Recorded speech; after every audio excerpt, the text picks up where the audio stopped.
boa tarde. Adri, antes de mais nada, muitíssimo obrigado pela oportunidade de a gente compartilhar a discussão com a turma. A turma gosta e vai aparecendo.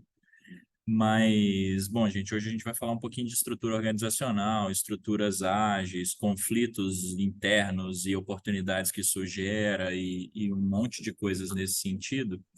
Mas, antes de mais nada, eu vou passar a palavra para a Adri para ela contar o que está rolando, qual que é o desafio, o que está acontecendo, do que ela quer discutir. E, como eu falei, eu tenho um materialzinho de apoio aqui também. Se a gente quiser lançar a mão dele, a gente pode. Se a gente não quiser lançar a mão dele, a gente também não precisa. Olá, pessoal, boa tarde. Prazer estar aqui com vocês. Eu lancei ali a pergunta no grupo, né? Meio que levantando a mão, falando como dividir um pouco, compartilhar um pouco com vocês. Bom, eu acho que eu me apresentei lá no grupo, mas rapidamente, meu nome é Adriana Viveiros, eu estou aqui na Leroy, vai fazer quase 3 anos. Zé está aqui me acompanhando, foi meu chefe durante um tempo, né, Zé? Trabalhamos juntos ali 8 anos da Americanas, e eu estou aqui liderando o time de BPs do corporativo. É uma estrutura razoavelmente nova, quando a gente fala de estrutura de BPs para o corporativo, tem 2 anos e meio, e a gente vem passando por muitas mudanças, né? Então, a Leroy é uma empresa muito forte ainda no varejo físico. A gente vem evoluindo no varejo digital, mas ela ainda é muito forte no retail, ali no varejo físico. E a gente tem uma estrutura global e a gente espelha um pouco dessa estrutura aqui no Brasil, né? Lógico que customizando, adequando ali as realidades, mas a gente espelha a estrutura global aqui no Brasil. O ano passado, a gente começou um piloto que a gente chamou de trabalho em célula, que era reunir 3 áreas que trabalham normalmente ali, cada uma na sua estrutura. Então, a estrutura de supply, basicamente a área de abastecimento. A estrutura de marketing, quando eu chamo marketing é muito mais ampla, que é toda a área comercial, digital aqui da Leroy, e a oferta produto, que seria uma área de compras. Então, a gente passou a reunir esses times para trabalharem juntos. Eles trabalhavam 1h30 por semana, discutindo ali as sessões e as estratégias, né? A estratégia nasce ali da oferta produto, da área comercial, de compras e tal, e eles discutiam ali. A ideia era dar velocidade no processo, porque tudo aqui, aqui é uma empresa onde você trabalha muito por comitês. Então, todas as decisões compartilhadas, tudo tem que ser validado por todos, tudo é co-construído, e a ideia era dar velocidade ali ao processo. Mas é óbvio que, uma vez por semana, 1h30 de reunião, cada um volta para a sua área e volta para o mundo como ele é, para as estruturas como são, etc. A gente foi implantando por sessão, tá? Então, tinham estruturas que se reuniam uma vez por semana, 1h30, e tinham pessoas que participavam de várias sessões, então ficava o dia todo ali em reunião. Mas cada um voltava para a sua área e ia tocar a sua vida, a sua estratégia. A gente identificou que não estava evoluindo, não dava a velocidade que a gente queria, porque a gente também estava passando por um processo que é deixar de ter a visão do produto e passar a ter cada vez mais a visão do cliente. Então, para ter a visão do cliente, a gente não podia olhar só oferta-produto, precisava olhar todo o processo. E este ano a gente começou um trabalho de colocar essas estruturas trabalhando juntas, sob a liderança de um diretor de uma das áreas. Então, como é que funcionou o processo? A gente fez uma matriz lá, né, de RACE, de matriz de responsabilidades, foi definindo o que era de cada um, o que era escopo de cada um, o que esbarrava na tomada de decisão de cada uma dessas áreas, definiu essa estrutura, compartilhou com a liderança, e definimos que, para espelhar o que vinha do global, a gente precisava que todo mundo passasse a sentar juntos. E óbvio que sentar juntos não resolve o problema, né? Mas a gente passou a ter o que a gente chamou de estrutura por mundos, então mundo decoração, mundo projeto, mundo construção, mundo profissional, mundo técnico. Dentro dessa estrutura tem toda a área comercial, né, de oferta produto ali, toda a área comercial que traz, que define a gama, o que vai ser vendido na loja, todas as coleções, o time de marketplace e o time de abastecimento sentando juntos e definindo estratégias. Então, a gente redesenhou, inclusive, o cargo dessas pessoas, porque a gente tinha analista sentando com gerente e talvez não tivesse o empoderamento para tomada de decisão ali, um analista de abastecimento dizer, não, a gente define aqui a compra, entrega, abastece as lojas, a loja não tem o poder de compra, mas um analista dividindo ali a gestão com o diretor ou com o gerente, ele não tinha o mesmo poder, a gente teve que revisitar as missões. E a gente está aí 1 mês e meio, não mais, 2 meses e meio mais ou menos deste modelo, dada a velocidade. Então, a gente redesenhou a estrutura física do prédio, mudamos as pessoas de andares para que elas sentassem juntas e definissem essa estrutura, mas tem uma questão que velocidade do varejo, você sai fazendo, a gente não contou com apoio de nenhuma consultoria, fizemos tudo internamente, espelhando as demais BUs, e sentamos ali, fizemos um kick-off, e as pessoas passaram a trabalhar juntas com a tomada de decisão para todo o fluxo do processo decisório para a implantação de uma coleção, seja ela do varejo físico ou do varejo digital. Quando eu olho essa estrutura, tem um líder de mundo que define toda a estratégia junto com este grupo, toma as decisões do melhor canal de divulgação, aciona o time de marca, aciona o time de RH, mas quem é da área de abastecimento, além de sentar nesse mundo e discutir ali no mundo, também tem um reporte para a área de supply. Então, as áreas não deixaram de existir, porque elas têm outras demandas que continuam constituindo o fluxo e o ecossistema da empresa. A equipe de marketing também tem outras demandas, mas sentam ali no mundo. E quando a gente começa a olhar e aprofundar ali sobre a ótica do RH, os nossos processos de RH também não estão alinhados com essa nova estrutura. Então, a gente fez a mudança, está fazendo um processo de mudança, e isso traz um ganho de agilidade, então as pessoas reconhecem que, sentando juntos, eu não preciso marcar várias reuniões para alinhar com todas as áreas, todas as decisões que nós estamos tomando e revalidar. A gente senta junto, a gente tem ritual de decisão estratégico e tático para a tomada de decisão junto, mas tem processos como, por exemplo, os processos de avaliação de desempenho, processos de remuneração. A gente redesenhou ali a estrutura de remuneração e de objetivos, porque antes cada um tinha suas metas e seus objetivos, e de fato alguns eram antagônicos, isso dava uma confusão gigantesca, porque um olhava a margem, outro olhava o resultado final da venda do produto. Então, quando eu mexo na margem, o impacto ali na venda do varejo físico, e eram antagônicos. Então, a gente foi unindo este processo. Mas, sobre o ponto de vista de gestão de pessoas, a gente está vivendo ali aquela realidade da dor da mudança, que é, eu estou aqui, mas eu queria também estar na minha diretoria. Eu estou aqui, eu sinto que faz efeito, que dá velocidade para o processo, mas eu sinto falta de partilhar ali com o time de especialista que é da área onde eu estava. Então, a gente está no movimento de construir rituais e de revisitar os processos de RH. Então, quais são os novos skills que a gente vai precisar para este público que, quando eu contrato uma pessoa que é especialista, ela já não vai mais sentar na área especialista, mas vai sentar num pool de pessoas que compartilham tomadas de decisão. Avaliação de desempenho. Então, a primeira pergunta que veio quando a gente começou a fazer as lives para tirar dúvidas, quem me avalia? Quem é meu chefe? Para quem eu respondo? Quem é que toma a decisão sobre mim?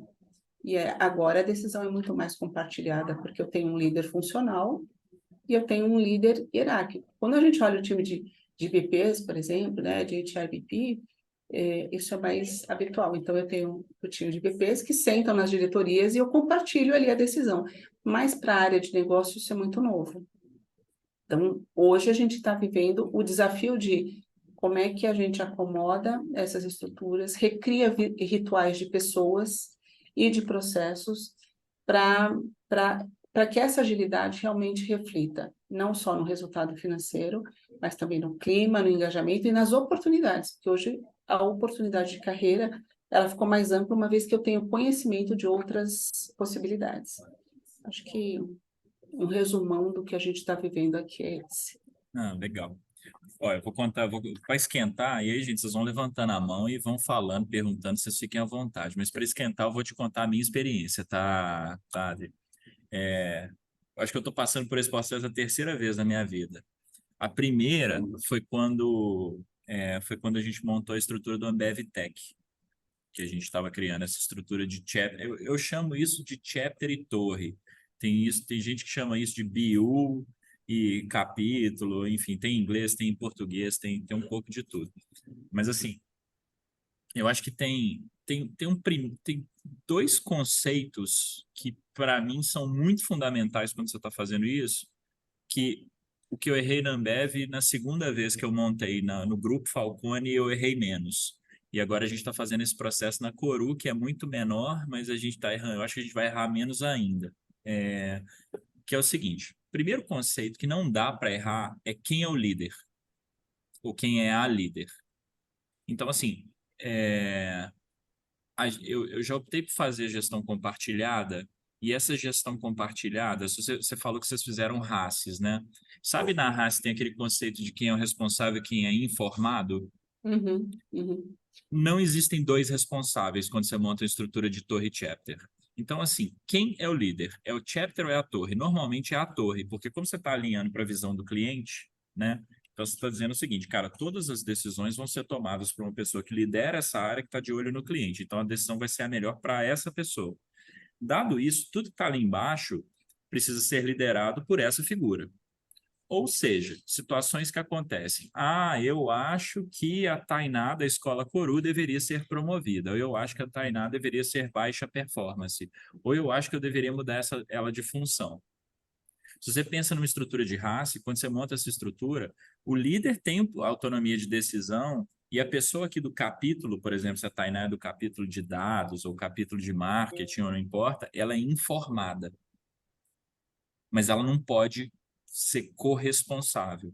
E aí, quando você faz principalmente estrutura de carreira, calibração, plano de sucessão, você sempre tem que articular remuneração, você tem que articular os processos para que, de maneira consolidada, eles cheguem ali no capítulo. E aí, a pessoa do marketing, por exemplo, consegue ver em todas as BUs, em todas as torres, como que o time de marketing está e quais são as decisões que estão sendo tomadas. E é uma decisão, e antes eu achava muito isso, assim, cara, então tá bom, eu vou pegar essa pessoa do marketing que está olhando esse resultado consolidado e vou levar em cada BU e vou argumentar de novo, ou retroalimentar. Na verdade, o que eu comecei a fazer foi, eu coletava esse feedback coletivo e eu voltava na BU e falava assim, e aí, tem alguma coisa? O business partner fazia esse papel. E aí, tem alguma coisa? Uhum. Ajusta aqui ou não ajusta?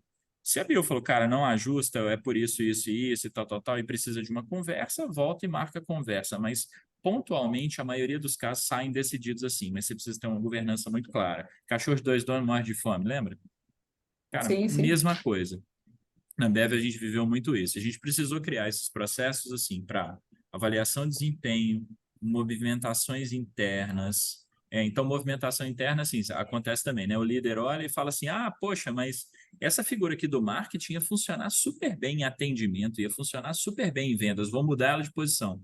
Aí o cara do marketing, ou a cara do marketing, fica desesperado que perdeu uma pessoa no time e vai ter que repor.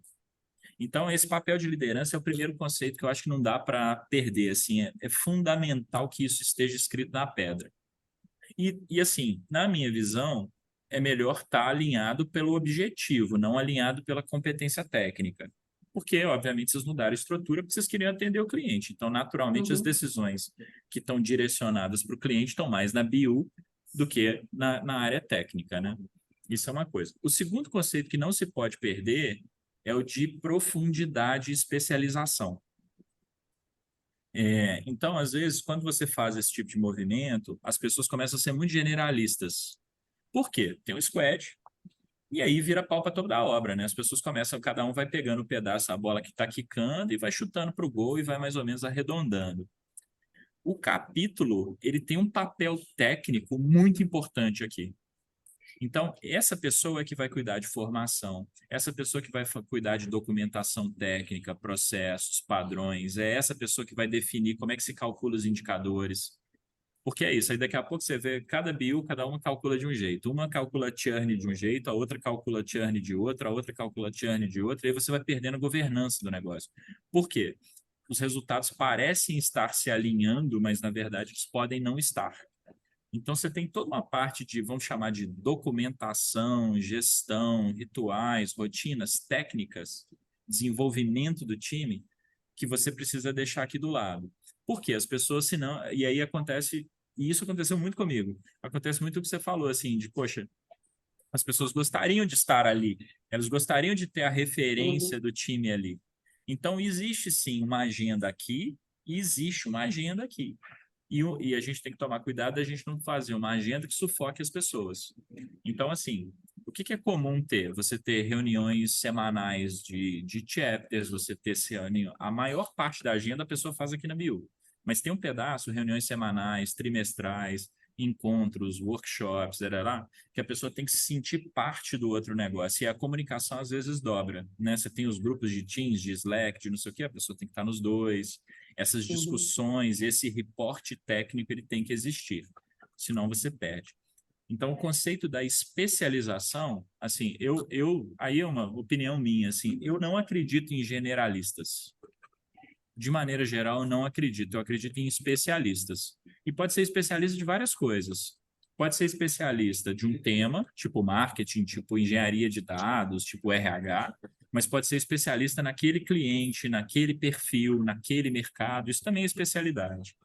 Mas eu acho que sempre que a gente desenha modelos de carreira, modelos de treinamento, modelos de remuneração em que a gente não privilegia profundidade, a gente costuma errar, porque as pessoas elas perdem esse vínculo, elas perdem essa sensação de desenvolvimento. Você vai ver a pessoa está flutuando numa estrutura e ela acaba não se identificando. Então, assim, do que eu tinha de mais importante, eu acho que esses três conceitos assim são muito fundamentais, sabe? E, cara, duplica mesmo, tá? Então, assim, pesquisa de clima, você vai fazer assim, eu vou fazer assim. Mapear turnover, você vai mapear assim, mapear assim. Fazer plano de sucessão, você vai fazer assim, vai fazer assim. Remuneração, você vai ter um relatório aqui que você vai validar e depois você vai mostrar para cá. Carreira, mesma coisa, você vai fazer uma avaliação de desempenho aqui, depois você vai comunicar cada uma dos capítulos. É normal ter que fazer isso, tá? Eu acho que é um pouco do que eu venho trabalhando aqui com as áreas especialistas, que é justamente essa duplicidade de avaliação. Então, por exemplo, a gente tem aqui ciclos de fórum de equipe. A gente tem o ciclo no início do ano e agora a gente faz um mini fórum, que é um acompanhamento ali para ver os potenciais, ou quem estava em atenção, enfim, é um recall ali do que foi feito no início do ano. Agora não vamos mudar, porque a gente tem uma avaliação que foi feita no início do ano e a gente não vai mudar agora, mas para o ano que vem, para o início do ano que vem, eu vou precisar pensar neste formato, quer dizer, eu vou ter que fazer dentro da diretoria e vou ter que fazer dentro do que a gente está chamando de mundo, né? Que a gente dividiu aqui por mundo, porque a gente vai ter que duplicar essas reuniões e até melhorar ali a estrutura de cronograma e a forma de avaliação para que todo mundo que olhe aquele colaborador possa contribuir e contribuir com o desenvolvimento dele.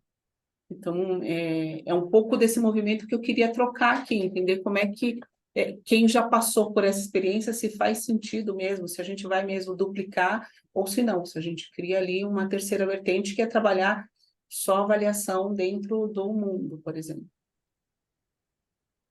Não sei se alguém quer contribuir com alguma coisa, eu tenho um pontinho aqui também.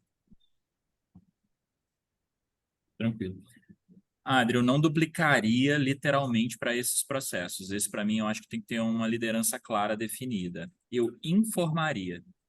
Tem processos que você consegue fazer compartilhados. Por exemplo, se você vai fazer uma avaliação 360, poxa, você cria as regrinhas, né? Que, poxa, tem que indicar aqui no time, tem que indicar aqui quem são as maiores relações, etc. Você pode até usar Analytics para fazer isso, facilita, e beleza. Agora, vamos supor que eu vou fazer uma avaliação de potencial. Se a pessoa vai ser promovida, não vai, não sei o que, tarará. Se eu fizer aqui e eu fizer aqui, o seu time primeiro vai morrer de agendas. Porque para cada grupo você vai ter o quê? 5, 6 especialidades diferentes. Então você vai fazer uma aqui na BU, você vai fazer várias outras nos mundos. Então, o número de calibrações ou reuniões de discussões e etc. que você vai fazer, não sei o nome que vocês dão aí, vai multiplicar por 5, por 6, por 7. Você não consegue operar isso. Isso é a primeira coisa. Segundo, qualquer divergência que aconteça aqui vai gerar um tipo de conflito e necessidade de alinhamento desproporcional para qualquer gestão saudável, por exemplo, de carreira. Isso se replica em outros processos que são mais sensíveis, tipo remuneração, carreira, mobilidade interna, esse tipo de coisa. Então, esses processos assim, que são aqueles processos que geram atrito, eu faria mais um modelo informativo, em que você olha só as divergências e discute pontualmente as divergências. Vamos supor que você recebe o mundo, né, lá o capítulo, recebe um relatório consolidado e fala assim, ó, saiu assim, você faz todas primeiro. Eu chamava isso de reunião funcional. Você faz tudo primeiro. Consolidou cada mundo, volta aqui no coisa e faz uma reunião ali mostrando todo o resultado de toda aquela galera. Ah, teve alguma divergência em que não foi possível ajustar? Aí você volta lá, junta as pessoas e rediscute. Você vai ter muito menos trabalho fazendo isso, você vai ter muito menos atrito, tá? Por quê? Isso gera um efeito na pessoa também. Quando você não tem clareza de quem é que decide, ou de qual é a área que decide, o que a pessoa faz? Ela truca, né? Ela fala assim, a Adri falou isso aqui, mas o Zé acha outra coisa. Então, assim, pô, Aí a hora que senta com o BP, o que ela faz? Usa a informação que convém para aquele momento, e é natural das pessoas isso. Então, esse é um cuidado, a liderança tem que estar muito clara, sabe? Assim, é uma coisa, isso é muito sensível, muito, muito sensível. Só que você balanceia isso como? Tem outras decisões que elas são tomadas no mundo, no capítulo, e não na torre. Por exemplo, capacitação técnica. Você tem todas as pessoas ali que têm uma mesma área, vão ter que ter um determinado grau de profundidade, etc. Poxa, toda decisão de capacitação para aquele tema deveria estar aqui, que são os especialistas. É quem tem profundidade. Como é que se calcula indicadores? Então, assim, é um equilíbrio em que, para um lado, pesa o técnico, para outro lado, pesa a liderança, e você informa de maneiras diferentes para cada um desses processos. Essa é a minha maior recomendação. Agora, evita a democracia plena, porque ela não é ágil, ao contrário do que parece ser, e ela gera mais atrito do que parece que vai gerar. Tá? Essa é uma dica super importante. E é o que deu errado na Ambev no momento zero. Tá? Isso deu super errado lá no momento zero. E vai ter algum tipo de discussão, mas tem um pouco de desenhar essas coisas em conjunto antes, porque aí ajuda, né? Daniel, quando você fala que deu errado ali no momento zero, qual foi ali, assim, a maior consequência que você viu, né? Deu errado, qual foi Ah, a principal dor, né? algumas. Assim, deu para corrigir, tá? Não é, como é que fala? Não é impossível arrumar, não. Mas assim, pelo lado das lideranças, eu comecei a viver atrito de lideranças, do tipo, quem é quem manda. Isso eu comecei a viver. E aí, como é que você minimiza o atrito de liderança? Você ensina as pessoas na origem quem é que tem autonomia de cada decisão e quem é que vai ser informado. E aí você tem hora que é aqui, tem hora que é aqui. Não tem problema. Então, esse equilíbrio é importante. Primeira coisa. Segunda coisa, turnover. Por quê? Cachorro de 2 donos morre de fome, né? Então, poxa, fui abandonado pela minha área. Era um argumento que eu ouvia. O outro argumento era: meu líder ou minha líder não entende nada do que eu estou fazendo, que eu sou especialista de não sei o quê.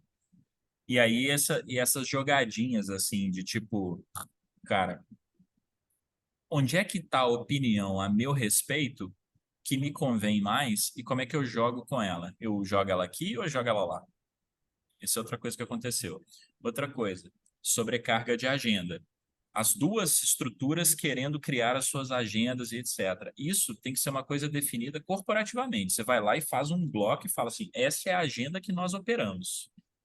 Nós, Leroy. Não nós, bio, não sei o quê, ou mundo, não sei o que lá. Porque senão cada um começa a criar a sua agenda, as pessoas vão ficando sufocadas. Isso é outra coisa. Outra, desalinhamento de informação e fluxo de informação. Porque se você não define as regras de negócio, como é que se calcula as coisas, como é que se reporta as coisas, o que que vale, o que que não vale, quais são as metas, quais são só os indicadores, o que que é OKR, o que que é meta, o que que é indicador, essas coisas às vezes se misturam, você começa a ter a falsa sensação que você está gerenciando, mas no fim das coisas, as coisas estão totalmente assimétricas. Elas não uniformizam entre as áreas. Isso é outra coisa. E a última coisa é ter uma definição muito clara de quais estruturas deveriam estar nesse modelo e quais não deveriam de forma alguma. Vou dar alguns exemplos. Toda área deveria ter algum grau de ambidestria, né? Então, vou dar um exemplo besta aqui. Uma coisa é você pegar dentro do RH e falar assim, os business partners vão estar distribuídos. Super natural, concorda? O business partner atende cada área, etc. É uma estrutura bastante fácil de você fazer isso. Outra estrutura que é relativamente fácil de fazer isso é você, por exemplo, distribuir o time de recrutamento. As vagas estão definidas aqui, beleza, tranquilo. Uma estrutura que é impossível de você fazer isso, carreira. Por quê? Cada um vai avaliar de um jeito, cada um vai medir de outro jeito. Então, tem coisa que é ágil, ou chapter e torre, matricial, que você vai usar da ambidestria, de um lado da ambidestria, e tem coisa que não. Vou te dar outro exemplo. Financeiro. Controladoria, você pode distribuir? De jeito nenhum. Porque senão o que é CAPEX para um é OPEX para o outro, é custo para o outro, e no outro compra no cartão corporativo, e nesse aqui é só boleto. Então, assim, você tem estruturas que são estruturas muito importantes que elas, por exemplo, você falou de compras, né? Suprimentos é outra, logística. Você tem que tomar muito cuidado. Por quê? Pode acontecer dos seus níveis de estoque começarem a subir desproporcionalmente. Você tem um capital empregado, você veio do varejo, você cria do varejo. Capital empregado desanda, margem baixa, volume de estoque subindo. Por quê? Porque você não tem um planejamento centralizado de estoque. Você não tem um planejamento centralizado de cadeia de suprimentos. Você não tem suprimentos. Negociações com fornecedores começam a espaçar entre as torres. Por quê? Porque esse aqui está comprando, às vezes não está comprando o mesmo item, mas está comprando às vezes está até comprando o mesmo item num canal diferente de venda, e aí entre fornecedores, o fornecedor começa a ter duas, três, quatro negociações, o que que acontece com o preço? Ele começa a subir. Você vai começando a perder sinergia, você vai começando a perder prazo de pagamento. Então, assim, tem várias áreas que você não deveria fazer isso. Tem outras que você super deveria fazer, que é o ponto que você colocou, alinhar para o cliente, direcionar e etc e tal. Então, assim, esses normalmente são os pontos que aparecem, às vezes de RH, às vezes de business, né? E eu vivi esse negócio de um jeito esquisito, porque quando eu vivi esse trem, eu não era do RH, eu era dos canais, eu era responsável pelo B2B, pelo B2C, não sei o que lá, digital, financeiro, e aí minha vida começou a virar o caos, sabe? Mas aí deu tempo de ajustar, mas assim, das coisas que eu tô lembrando são mais ou menos essas. E quando você olha ali a estrutura, né, você tinha ali, ou você tem na sua experiência, uma quantidade ali de pessoas que faz sentido trabalhar juntas ou nesse formato, ou, não, enfim, né? Porque É, hoje, quando eu olho para cada estrutura, a gente tem uns é, ali com eu que acho que tem você tem 5,40, outro com 70. eu acho que você tem que definir regra de negócio para a estrutura não multiplicar igual o Gremlin. Quem que define a regra de negócio da estrutura? O chapter, o mundo, não a torre. Porque se for a torre, o que que vai acontecer? A estrutura vai ficar gigantesca. Porque eu preciso de mais coisa, porque é focado no cliente. Esse aqui vai atender o cliente só para cortar unha, esse aqui vai atender o cliente só para cortar cabelo, esse aqui vai atender o cliente só para dar crédito, esse aqui vai atender o cliente só para acertar a condição de pagamento. É isso que começa a acontecer, para tudo. Então, assim, regras de negócio. Então, assim, quantos líderes eu tenho por número de funcionários? Poxa, quantas pessoas de CS para cada cliente B2B, B2C, telefone, porta a porta? Quantas pessoas de RH para cada quantos funcionários? Quantas pessoas de marketing por número de marca ou número de canais? Quantas pessoas de venda? Qual o capacity de vendas? Isso tudo tem que ser decidido aqui no chapter. Não pode ser decidido aqui na torre. Então, e aí você vai ter regras de negócio diferentes. Eu vou dar o meu exemplo, né? Eu trabalhava, aí eu vou dar o exemplo da Falcone, já é diferente da Ambev. No exemplo da Falcone, a gente tinha os team leaders, que eram as pessoas que atendiam os clientes daqueles segmentos. Eu acho até que você é cliente da Falcone, se não me engano, ou foi. Você tem um Sim. líder de time. A gente tinha uma regra que é Uhum. o seguinte, um líder de time ele não pode atender mais de 3 clientes ou ter mais de 12 liderados. Essa era a regra. Então, essa é uma forma de você controlar. A gente tinha outra regra que é o seguinte, recrutador, mesmo que aberto nas áreas, recrutador que recruta tecnologia ou liderança, não vai recrutar mais de 8 pessoas por mês, entre 6 e 8. Recrutador que recruta vagas mais operacionais, mais simples, pode recrutar até 20 vagas, aí dava o dimensionamento. Por quê? Aí você define o SLA. Onde que você define o SLA?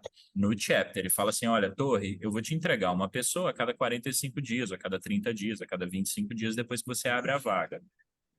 Eu estou dando exemplo de RH que é mais natural para a gente. Porque senão o que que acontece? A torre vira e fala assim, pô, mas está demorando demais, você está me entregando um candidato a cada 15 dias, o SLA que eu quero é de 10 em 10 dias, vou botar mais um recrutador. Aí você começa a onerar, começa a onerar, começa a onerar. E isso acontece tanto em mercados que têm margens mais apertadas, tipo varejo, e isso acontece em mercados tipo startup, que é meu caso aqui, que você tem investidor, você tem fluxo de caixa, você tem cash burn e você precisa pagar suas contas. E a estrutura se multiplica desordenadamente. Por exemplo, qual a discussão que a gente está tendo nesse momento na Coroa? A gente tem umas figuras que atendem os diversos clientes, né? Que são, a gente chama de tutores aqui, que é a pessoa que cuida do aluno lá na ponta. A gente começou a ver que a gente tinha tutores part-time em vários clientes. E agora a gente está fazendo a conta e dizer o seguinte, poxa, quando é que um número de part-times vira um full-time e eu aproveito a sinergia desse negócio? Isso é uma regra de negócio, a gente precisa escrever. Então é esse tipo de coisa assim que, que você tem que amarrar as pontas, sabe? Tem coisa que você vai amarrar desde o começo, tem coisa que você vai descobrir à medida que você vai vivendo. Acho que é um pouco disso, né? A gente amarrou ali algumas pontas quando fizemos a matriz, né? E agora é um pouco do que a gente está vivendo, porque assim, nem tudo que você escreve antes de viver vira fato, né? Aí você descobre na vida como ela é que não é exatamente isso, que aquela regra precisa ser reajustada ou precisa ser redesenhada. Um cuidado de fato que a gente tomou foi não inflar a estrutura, né? Então, quando a gente começou a desenhar, por exemplo, falando ali do RH, hoje a minha estrutura é uma PP por diretoria. Aí começa, não, mas a gente vai ter que ter uma por mundo, além de uma por diretoria. Eu falei, não, gente, calma, senão a gente vai criar dentro dessas estruturas várias Leróis e esse não é o objetivo. O Isso. objetivo é o oposto de criar novos silos com a desculpa da agilidade ou de, né? Então, agora é o momento que a gente está vivendo é justamente esse, na prática, como é que a gente se reorganiza e define, cria as novas regras, sejam dos processos de RH, sejam as regras de negócio, como é que a gente se reorganiza para olhar, mas acho que uma das coisas que você trouxe que para mim foi super relevante é essa questão da avaliação e do plano de carreira ali da liderança, né? Que é uma dor aqui, porque também quando você fala de uma definição ali de liderança, também tem a questão do poder e a dor da perda do poder, do comando e da Bem, estrutura, né? Então, você tem que trazer o ganho disso, olha, né? Para o negócio, para o cliente, para esta estratégia, o ganho é outro quando você reorganiza aqui e traz essa liderança mais direcionada e menos compartilhada, como é o desejo inicial, de ter muito mais compartilhamento na liderança. é isso Então, aí. a sua vivência já me traz ali um olhar um pouco mais crítico para isso. E bem verdade, é preferível você ter esse conflito de alinhar esse ponto que você vai ter. Você não vai conseguir fugir disso, assim, as pessoas elas ficam desconfortáveis com esse negócio do poder mesmo, mas é melhor você ter esse conflito e alinhar de vez do que você não ter esse conflito e depois você ter que alinhar para todo o processo você tentar rodar. Porque ele ainda vai aparecer, mas ele aparece de maneira mais suave. Tem um outro também que é assim, que acontece muito, é a mobilidade interna. Poxa, quando você está organizado dessa forma, as pessoas de fato elas começam a se mover ali dentro da BU e aí e o mundo, o capítulo perde a referência. Um cuidado que você tem que ter é de você não matar o capítulo fazendo assim. Então, por exemplo, toda mobilidade interna ter um prazo mínimo de reposição, de assim, a pessoa só vai mudar de posição depois de X dias, ter o tempo de transição, o processo de mudança de função, né? Onboarding na nova função, recepção da nova pessoa. Então, essas regras, elas precisam existir. Então, por exemplo, na Falcone eu tinha essa regra mais organizada do que eu tinha na Ambev. Na Ambev, isso era o caos e eu queria morrer todos os dias olhando esse assunto. Mas lá na Falcone a gente tinha uma regra que sempre que uma pessoa era destacada para se mover dentro da estrutura, ela podia se mover depois de 30 dias. Até lá, a gente ia resolver a sucessão, offboarding, etc. Então, toda a regrinha se manteve, assim, funcionava bem. Então, esses SLAs todos por processo, assim, é importante alinhar, todo mundo saber. Porque senão cada torre cria o seu também, né? Cada capítulo, cada torre cria o seu. Acho que é um pouquinho disso. Gente, alguém tem alguma pergunta, algum comentário, alguma dúvida? Eu tô. Vai lá. Termos que estão na minha cabeça. A torre seria a squad aqui.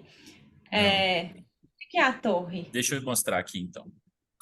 O chapter é tipo o líder técnico de uma camadinha, né? Tipo, você tem vários front-ends e vários squads, aí o chapter é o líder dos Ó, eu front-ends. vou mostrar assim.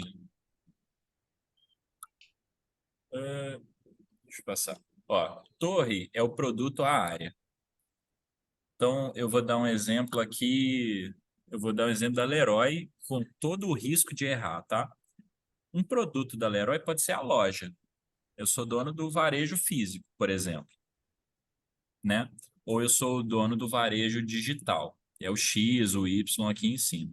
O chapter, o que a Adri está chamando de mundo, são os temas: produto, analytics, engenharia de software, tipo esses que estão aqui dentro. Então, dentro de produto tem PO, PM, GPM, Agile Coach, não sei o quê. Analytics eu tenho engenheiro de dados, cientista de dados, analista de dados. Então, e aí o que que acontece? Só que eu posso ter isso para áreas assim, RH, Business Partner. O business partner é a área de RH e ela é um chapter, ela fica lateral ali. Então, torre é vertical, que são, aqui, como a Adri falou, orientado para o cliente ou para o produto. Então, por exemplo, se você pega um banco, uma torre é o cartão de crédito, outra torre é crédito, torre é conta corrente, outra torre é investimento. Normalmente é o produto que alinha as torres. Tem empresas que alinham por área, tá? Então, por exemplo, a Ambev alinhava por tema.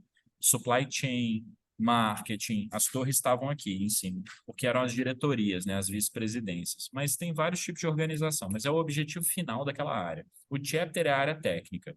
Então, o chapter ele fica assim, ó, definições técnicas, sistema de gestão, manual de operação, indicador, liderança informal, matricial. Na torre fica definição estratégica, de indicador de negócio, não técnico, de negócio. Então, assim, quem que define quanto que a loja física da Leroy vai vender? A torre, não o chapter. Ah, mas quem que define qual o SLA de fechamento de vaga do recrutamento? O chapter, no caso RH, né? Então, esse tipo de definição que tem que ter. E aí, às vezes acontece o seguinte, por exemplo, você tem fintech, que é uma torre, mas dentro da torre você tem vários squads. Dentro de uma fintech você pode ter um squad de crédito, um squad de câmbio, mas você tem e-commerce naquela mesma empresa. Então você tem, isso aqui é um exemplo do Mercado Livre. Mercado Livre não tem o Mercado Pago? Mercado Pago faz câmbio, faz crédito, só que, poxa, é tudo dentro do Mercado Pago, que está aqui em cima. Mas eu tenho o e-commerce, tem uma parte de moda, tem uma parte de livraria, tem uma parte de eletrônico. Então, os squads, às vezes, eles se organizam em tribos, né? Você tem uma torre grande, que é aquela tribo, e você vai quebrando os squads ali dentro. Em termos de dimensionamento, tem um conceito da Amazon que eu adoro, que é o Two Pizza Team, né? O time de duas pizzas. Se você tem um time que, para alimentar, precisa mais de duas pizzas, esse time não deveria existir. Você deveria quebrar ele, que é mais ou menos umas 8 pessoas, né? Então, essa que é a loja. Não sei se ficou claro, Débora. Sim, sim, é porque eu nunca tinha expandido o ágil para a empresa toda. Eu só fiz teste em time pequeno. Então, eram squadzinhas ali dentro do time, de acordo com o produto para o cliente e tal. Aí a gente separava por produto do cliente. Então, tipo assim, a gente tinha vários produtos que a gente tinha naquele time. E Uhum. aí, cada squad era um produto e ia de ponta a ponta na produção daquele produto para o cliente. E assim funcionava as squads e tinha um líder técnico Tipo, só precisava de um Scrum, porque tinha vários squads, mas um Scrum dava conta de mais de um squad. Era bem enxutinho a Uhum. transformação. Aí eu nunca consegui expandir isso para uma empresa ainda. Não, é muito engraçado quando você faz empresa grande assim, o povo começa a criar umas regras, aí vai botando assim, ó, para cada pessoa que faz café, cuida da limpeza, cuida da portaria, tem o Scrum Master. Aí tem um ritual ágil, aí tem uma daily, e aí o negócio vai virando assim. Não, cara, cada faxineiro tem seu Scrum Master, seu front, seu back, seu arquiteto. É uma tragédia, assim, é igual o Gremlin. Porque aí todo mundo começa a criar regra. Por isso que essas definições são muito importantes. Essas estruturas, assim, em termos de org design, isso, quando você faz bem feito, é maravilhoso, porque você aperta um botão e tudo se resolve. Quando você não faz, é o caos, assim, é feito Gremlin total. Aí tem um último conceito que é o conceito de guilda, né? Que as pessoas se juntam por interesse, mas não é uma estrutura gerencial, é mais uma estrutura de troca, de engajamento e tal. Você cria as guildas, a guilda do assunto X, as pessoas se juntam lá e para discutir determinado tema. Você pega, por exemplo, um grupo de afinidade e diversidade, na essência é uma guilda, né? Mas é uma estrutura informal, né? Legal. Te respondi? Sim, demais, obrigada. Legal. O que mais, gente?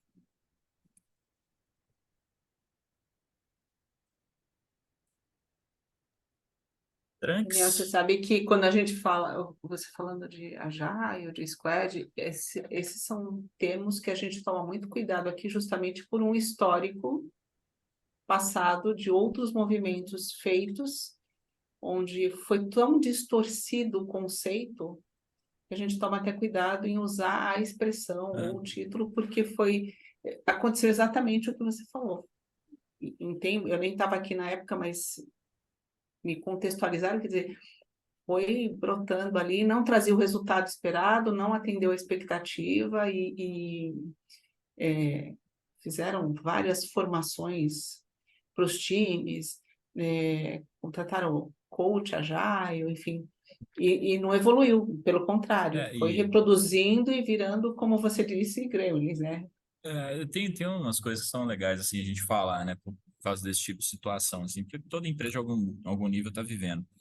Mas a primeira é que, assim, a origem do ágil é a mesma origem do waterfall, do modelo padrão que a gente conhece. É a origem do Lean, do Kanban, que são os modelos americanos de produtividade, os modelos japoneses de produtividade. Eles vieram do mesmo lugar. O Manifesto Ágil foi escrito em cima disso. Então, assim, não são coisas conflitantes. É porque tem hora que cabe uma coisa, tem hora que cabe outra, mas o que define o que cabe é qual o objetivo que você tem. Não é porque está na moda ou menos na moda, isso é uma grande bobagem. Saiu um texto essa semana de Harvard falando isso, assim, chega de discutir qual que é o certo, não tem qual que é o certo, cada hora é uma coisa, né? Você não toma Neosaldina para tratar a dor na junta, porque não funciona, né? Então, assim, não é questão de que Neosaldina é o melhor remédio para dor de cabeça, eventualmente, e só. Então, é um negócio que você tem que saber disso. Não existe um conflito, existe você usar a receita correta para o problema correto. Isso eu acho que é uma coisa. Segunda coisa, principalmente em organizações tradicionais, uma coisa é você falar de uma empresa nativa digital. Sei lá, Coru. A Coru, a gente nunca precisou ficar alinhando muito esse negócio. A gente é pequeno, à medida que os processos vão rolando, a gente vai organizando e e aí você vai achando o ponto que você vai fazendo e aprendendo. Agora, empresa muito grande que está acostumada a operar de um jeito e ela migra desse jeito, quem migra muito bruscamente, igual você contou, normalmente perde o modelo. Tem um texto da Bain Consultoria que chama Agile at Scale. É o texto que eu mais gosto de implantação de Agile, que ele conta as implantações das empresas que são tradicionais, que são antigas e tal, que vieram de antes desse movimento. E ele fala duas coisas, basicamente. Primeiro, você tem que começar pequeno. Você faz todos os casos de sucesso que eles documentaram, eles visitaram várias empresas nos Estados Unidos e foram olhando todos os casos de sucesso que eles documentaram, eles partiram de empresas que fizeram pequenos experimentos e foram achando o jeito certo de fazer. Essa é a primeira coisa. Aí, ó, Juju me ajudando aqui. Essa é a primeira coisa. A segunda coisa que rola é que o seu jeito é o jeito certo, que é o negócio da Neosaldina. Foi o segundo aprendizado. Então, assim, qual que é o problema que a sua empresa está vivendo? Qual que é o formato que faz sentido para você? Sabe assim, minha casa, minhas regras, meu jogo, minhas regras? Poxa, se você já tem uma cultura organizacional, você já tem um modo de medir as coisas, você já está acostumado a trabalhar de determinada forma, você não tem que pegar um manual de prateleira e implantar ele totalmente enviesado dentro da sua estrutura, porque aquele manual nasceu em outra cultura, em outro ambiente, ele vai criar distorções em relação ao seu negócio, ao seu conhecimento de processo, a sua cultura organizacional, a sua maneira de liderar. Então, são essas duas características. Faça do seu jeito e comece pequeno. Puxa os aprendizados, mas faz do seu jeito, sabe? Então, acho que essas são as coisas assim que a gente tem que pensar sempre, porque senão vira atropelo mesmo. Só um comentário que eu concordo muito, porque quando eu fiz essa transformação em um time, como um experimento, pegamos um time tech, eu fiz isso na Arco Educação, num time de produtos digitais. Mas o que que rolou? Tinha tech que estava fazendo esse movimento interno, eles precisavam que algumas áreas começassem o movimento também. Então não foi uma estrutura para a empresa inteira. E aí eu fiz isso no meu time, sem tanto tecniquez. A gente pegou o fundamento, pegou a dor, explicou bem o que que era a dor, como é que o fundamento poderia resolver a dor, e foi construindo os rituais aos poucos. Então, tipo assim, primeiro a gente aplicou o Kanban, aí começou a se fazer visual, aí depois formou a Squad, aí foi indo aos poucos, passinho por passinho. Em um ano, a gente melhorou todos os resultados de satisfação de cliente. Tipo assim, todas as notas dos produtos digitais para os clientes subiram em um ano consideravelmente, fazendo pequenas mudanças e ainda aumentou a eficiência do time. A gente conseguiu diminuir o time para os mesmos resultados, porque tinha papel que já não precisava mais existir. Mas foi bem pequenininho, tipo, é um time dentro do todo, na empresa isso. toda. Não, e à medida que você vai crescendo os times, você vai vendo o que funciona e o que não funciona, e você consegue fazer pequenos experimentos. Aí suas regras de negócio vão melhorando. Você vai otimizando as estruturas, otimizando os processos, você vai vendo o que funciona aqui e ali, e aí você vai pegando essas estruturas e você vai replicando nas outras áreas menos eficientes também. Tanto de processo quanto de quantidade de pessoas, alocação de recursos, distribuição.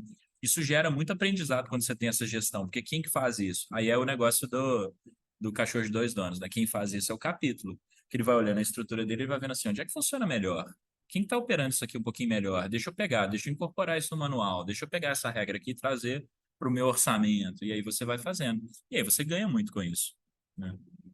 Ganha pra caramba. Muito bem, gente. Eu acho que foi isso, né?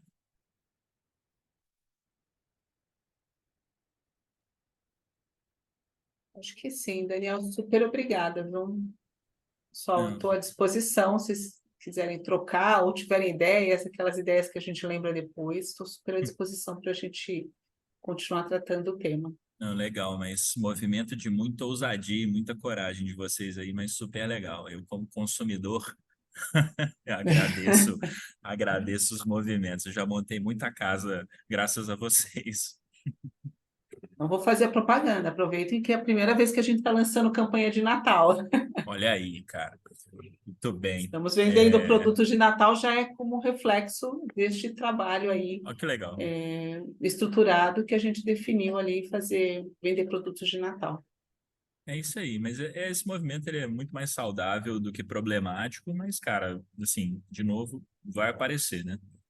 Mas espero que a gente tenha podido contribuir aqui para todo mundo saber. Isso está sendo gravado, vocês estão vendo aí. Eu vou mandar os materiais no grupo assim que disponibilizar no YouTube. Eu disponibilizo o vídeo, eu mando esse materialzinho aqui que eu não apresentei ele todo, mas é um que dá para vocês terem de referência.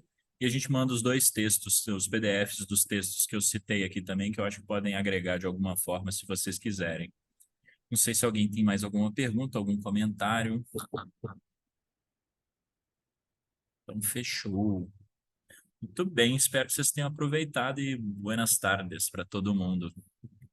Boa tarde, pessoal. Daniel, super obrigada. Pessoal, super obrigada.